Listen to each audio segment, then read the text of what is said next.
Hi friends, welcome to Padmaja's kitchen. నేను మీ పద్మజ. అందరికీ ముందుగా సంక్రాంతి శుభాకాంక్షలండి. ఈరోజు సంక్రాంతి స్పెషల్గా గోరుమిటీలు ఎలా చేయాలో చూద్దామా? ఇవి గోదావరి జిల్లాలో ఎక్కువగా చేస్తారు. నాకైతే ఫేవరెట్. వీటిని చక్కెర వాడకుండా బెల్లంతో ఎలా చేయాలో చూపిస్తాను. మీరంతా ఈ సంక్రాంతికి ఏమేమి పిండి వంటలు చేశారు?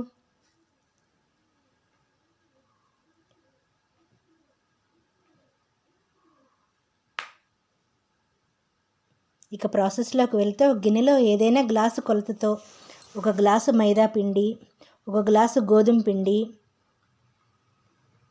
అర గ్లాసు ఉప్మా రవ్వ వేయండి. కొంచెం ఉప్పు,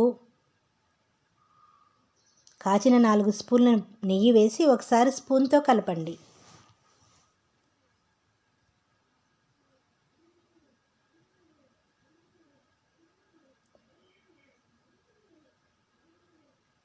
నెయ్యి చల్లారాక చేతితో పిండిని నెయ్యి అంతా పిండికి పట్టేటట్టు బాగా రబ్ చేస్తూ కలపండి. పిండి ఇలా ముద్ద అయ్యిందంటే మనం వేసిన నెయ్యి కరెక్ట్గా సరిపోయింది. కొంచెం కొంచెంగా నీళ్లు పోస్తూ పిండిని కొంచెం సాఫ్ట్గా కలపండి. మనం రవ్వ వేసాం కదా, రవ్వ కరిగి పిండి గట్టిగా అయిపోతుంది. చెమ్మ క్లాత్ కప్పి పక్కన పెట్టేయండి. అరగంట తర్వాత కొంచెం పిండి ముద్దను తీసుకొని నిన్ను చూపించినట్టు గోరుమిటీల షేపులో గోరుతో షేప్ చేయండి.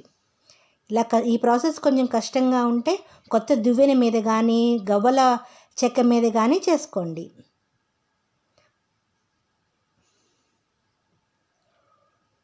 ఇలా అన్నీ రెడీ చేసుకోండి.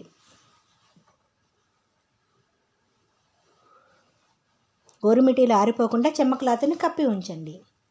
స్టవ్ పైన మూకిడి పెట్టి నూనె మరీ ఎక్కువగా కాగకముందే చిన్న మంట మీద గోరుమిటీలు వేసి వాటంతటా అవే పైకి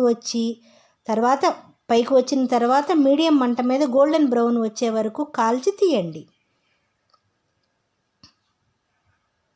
మీడియంకి లో ఫ్లేమ్కి అడ్జస్ట్ చేసుకుంటూ గోరుమిటీలన్నీ కాల్చి పక్కన పెట్టుకోండి.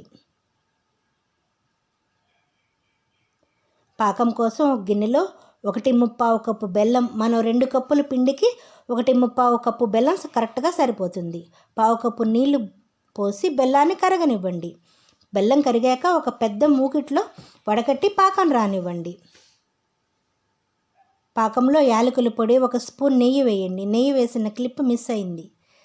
పాకం మరీ ఉండ పాకం రానివ్వకుండా కొంచెం పాకం దగ్గర అవుతున్నప్పుడే స్టవ్ ఆపేసి మనం కాల్చిన గోరుమిటీలు వేసి కలపండి.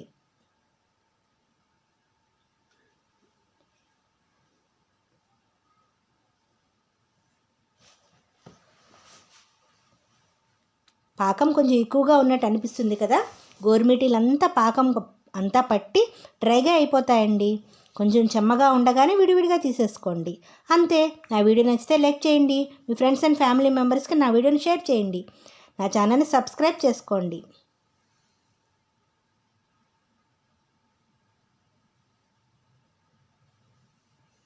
Thank you.